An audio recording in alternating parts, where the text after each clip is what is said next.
안녕하세요 여러분. 6단원 다각형의 둘레와 넓이 5번째 시간입니다. 오늘은 직사각형의 넓이 구하기 수업을 해보겠습니다. 수학책 116쪽에서 117쪽, 수학힘책 76쪽에서 77쪽을 준비해주세요. 배움의 순서는 첫 번째는 지난 시간에 학습한 내용을 복습하겠습니다. 두 번째는 직사각형의 넓이를 어떻게 구하는지 고민해보고, 세 번째는 직사각형의 넓이 구하는 공식을 이용하여 직사각형의 넓이 구하는 문제를 여러가지 해결해 보겠습니다. 지난 시간에 배웠던 내용을 읽어볼까요? 넓이를 나타낼 때 한 변의 길이가 1cm인 정사각형의 넓이를 단위로 사용할 수 있었습니다. 이 정사각형의 넓이를 이렇게 썼고, 읽을 때는 1제곱센티미터라고 읽었죠. 친구들 여기 한번 손가락으로 따라 한번 그려보세요. 1제곱센티미터의 크기는 여러분 손가락 요 한 마디 안에 저 정도 크기가 1제곱센티미터가 됩니다. 수학책 116쪽에서 117쪽이 준비되었나요? 1번 문제부터 함께 해결해 봅시다. 연수가 수학책의 넓이를 구하려고 합니다. 직사각형의 넓이를 구하는 방법을 생각해 볼까요? 준비물 12쪽을 12를 이용해서 1제곱센티미터 단위의 정사각형을 붙여서 직사각형 가, 나, 다의 넓이를 먼저 구해보세요. 영상을 잠시 멈춰주세요. 자, 우리 친구들 다 붙여보셨나요? 직사각형 가에는 1제곱센티미터 정사각형이 몇 개가 붙었나요? 선생님이 해보니까 8개가 됐고요. 나의 넓이는 12제곱센티미터 12개가 붙었습니다. 다는 총 16개가 붙었죠. 선생님이 구한 내용과 여러분이 했던 내용을 비교해 보세요. 연수처럼 직사각형의 넓이를 구했을 때 불편했던 점은 무엇이었나요? 아마도 1제곱센티미터 정사각형을 하나씩 붙여서 넓이를 구하려고 하니까 번거롭기도 하고 시간이 오래 걸렸을 거예요. 그러면 직사각형의 넓이를 쉽게 구하는 방법을 이야기해 보세요. 그림을 참고해 볼까요? 가로와 세로에 이렇게 1제곱센티미터의 정사각형을 붙여놨어요. 그리고 중기 친구는요, 이쪽에 가로, 세로를 1cm 간격으로 이렇게 다 센티미터를 재었네요. 이 두 친구가 붙여놓은 이 그림을 참고를 하면 직사각형의 넓이는 각 변에 1cm가 몇 개인지 표시한 다음에 그 개수를 곱하면 넓이의 단위 넓이 개수를 구할 수가 있어요. 그러니까 가로에 1제곱센티미터 이 정사각형이 몇 개 있는가? 그러면 세로에는 또 몇 개 있는가? 이렇게 해서 가로 곱하기 세로 개수를 구하는 방법이 있다는 이야기가 됩니다. 직사각형의 넓이를 구하는 방법을 알아봅시다. 그래서 자를 이용합니다. 자를 이용해서 가로와 세로의 길이를 재고 넓이를 구해 보겠습니다. 먼저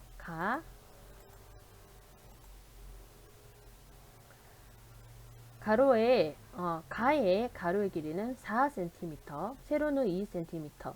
그러면 두 개, 1cm가 4개, 세로에는 2개. 그래서 4 곱하기 2, 8개, 1제곱센티미터가 8개 있다라고 구할 수가 있겠죠.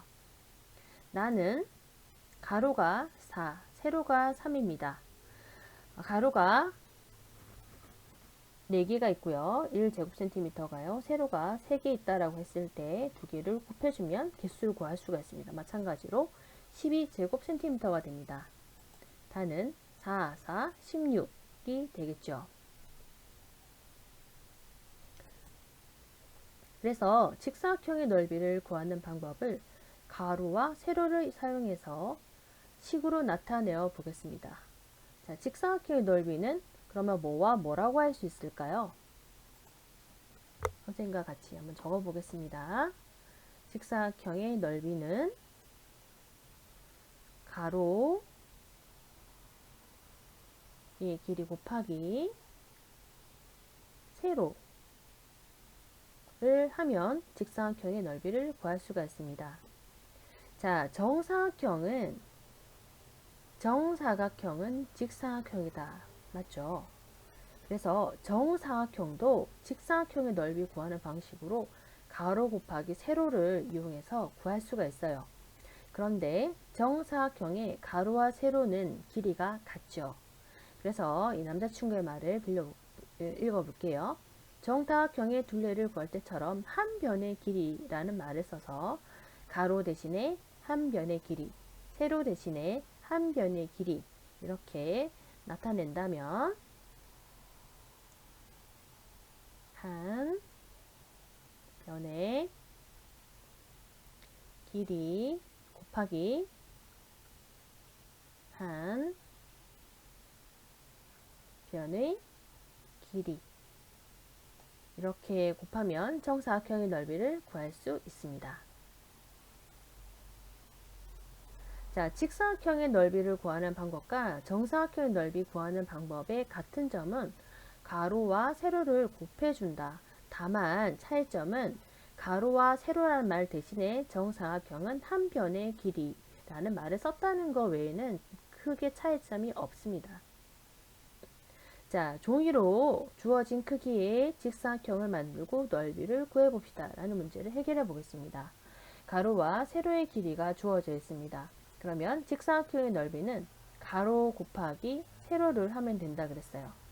그러면 첫 번째는 21 곱하기 27을 하면은 얼마인가? 그리고 밑에 문제는 가로가 100, 세로가 100이에요. 그러면 얼마인가? 자, 이 문제를 해결해 볼까요?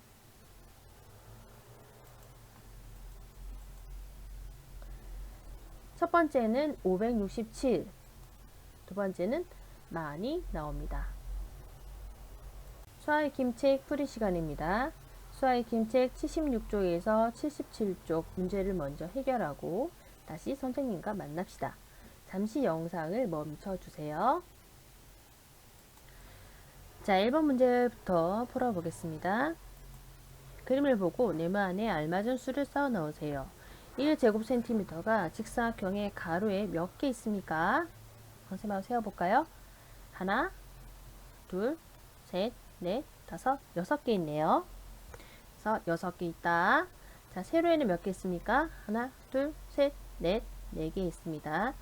그래서 직사각형의 넓이는 6, 6개 곱하기 자, 세로로는 하나, 둘, 셋, 4개, 4개. 그래서 총 몇 개다? 24개 있다. 이렇게 구할 수 있습니다. 직사각형의 넓이를 구해보세요. 자, 가로와 세로의 길이가 주어져 있습니다. 4cm, 17cm. 그러면은 식을 한번 적어볼까요? 4 곱하기 17은 얼마인가요? 68. 그래서 정답은 68제곱센티미터가 됩니다. 옆에 가로, 세로 길이가 모두 같은 정사각형이네요. 자, 10 곱하기 10, 가로 곱하기 세로 또는 한 변의 길이 곱하기 한 변의 길이 했더니 100이 나왔습니다. 정답은 100제곱센티미터입니다. 3번 칠기가 세로 산 필통 윗면은 가로가 20, 세로가 7cm인 직사각형 모양입니다. 이 필통은 윗면의 넓이가 몇 제곱센티미터입니까? 라고 물었어요. 자, 이 윗면의 넓이를 구해주기 위해서 식을 세워보겠습니다. 가로 곱하기 세로는 얼마인가요? 140 제곱센티미터가 됩니다. 4번 직사각형을 보고 물음에 답하세요. 아래 표를 완성해 보세요 되어 있어요. 자, 첫째, 둘째, 셋째의 직사각형 볼게요. 첫째의 가로와 세로의 길이 2cm, 2cm. 둘째는 가로가 2, 세로가 3이네요. 셋째는 가로가 2, 세로가 4가 됩니다. 그러면 이대로 계산해 보겠습니다. 직사각형은 가로 곱하기 세로라고 했어요. 2 곱하기 2는 얼마인가요? 네, 4, 6, 8이 되겠습니다. 5번 위와 같은 규칙에 따라 직사각형을 계속 그렸을 때 옳은 문장에 동그라미 펴세요. 가로가 계속 같은 직사각형을 그리게 됩니다. 그죠? 가로 길이는 2cm로 동일했습니다. 세로가 1cm만큼 커지면 넓이도 1제곱cm만큼 커졌나요? 자, 4, 6, 8 세로의 길이가 1cm씩 늘어남에 따라서 넓이는 2씩 커지고 있습니다. 2제곱cm만큼 커지고 있어요. 그래서 1이 아닙니다. 다섯째, 직사각형의 넓이는 12제곱cm입니다. 맞습니까? 네, 맞습니다. 자, 6번 준기와 연수가 직사각형의 넓이를 구하고 있습니다. 두 친구의 풀이에서 잘못된 곳을 찾아 밑줄을 긋고 바르게 고쳐보세요 했어요. 이거 볼게요. 직사각형의 넓이는 가로 곱하기 세로로 계산하면 돼. 맞죠? 다음 직사각형의 넓이는 5 더하기 3 더하기 5 더하기 3으로 구하면 돼. 자, 이거는 뭐를 구할 때 이런 식이 나왔나요? 둘레를 구할 때는 이렇게 구하면 됩니다. 그런데 여기서는 넓이를 구한다고 했어요. 넓이를 구할 때는 5 곱하기 3을 구해야 넓이를 구할 수가 있습니다. 다음 시간에 배울 내용입니다. 6번째 시간이고요. 1제곱cm보다 더 큰 넓이의 단위를 배워보겠습니다. 수고하셨습니다.